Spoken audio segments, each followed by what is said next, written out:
Hi, it's Marilyn O'Hearn today talking about Hati, care, care. It's a jungle, and how to uh, practice care with ourselves, with our teams, in our coaching, with others, so that we don't burn out.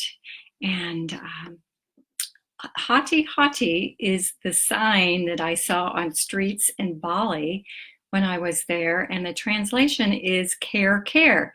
So instead of danger, which is how our brains react during all the change that's going on, it's care, care. And I thought that was so lovely and reminded me of what my dad always told us, which was have fun with care. And I've told my children that, and we have. And yet it can be a little challenging when it really does feel like a jungle, like in the current pandemic. So what are some practices that you are putting into place to that demonstrate care for yourself and others? I'd love to hear from you. Please go ahead and type in the comments or on my blog, because this is my blog for today, and I'll post the link. And so good to see you joining. Thank you. I'd love to hear from you.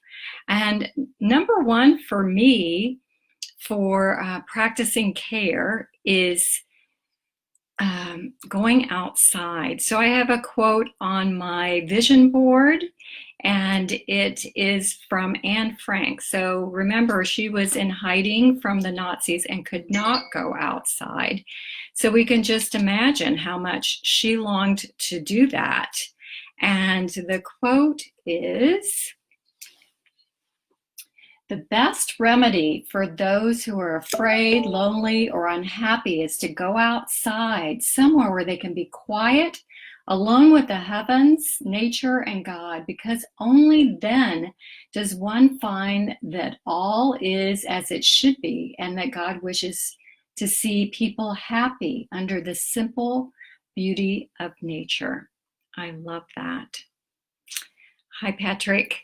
So we're talking about how to practice care, care when we're sensing danger and our bodies and brains are kind of on hyper alert. And one of those is going to be outside. And I am doing that instead of alone. I'm doing that with others, because we can still practice social distancing and be in the outside, and it gets my in-person fix in. I have a lot more ideas in the blog, and I want to take just a minute to talk about how clients are doing this as well. So I both mentor, coach, and coach leaders and teams. And one of my mentor coaches said yesterday, "You know, Marilyn, now that I have put the bookends into place at the beginning and the end of a coaching session, I can relax." And listening to her client recordings, I could hear her not only relaxing, but laughing and having some fun. So some lightness is good, and laughter helps pump up our endorphins, as well as doing something for someone else, whether we feel like it or not. That endorphins are that feel-good chemical in our body. And the bookends for coaching, it's having a clear agreement at the beginning of the session, and the end of the session having clear accountability, which I also do in team coaching. And the teams that I work with have also practices in place that help them renew and enjoy being with each other in the midst of this. So clarity is huge right now, clear communication. And also some celebration. So teams celebrating, this is what's going well.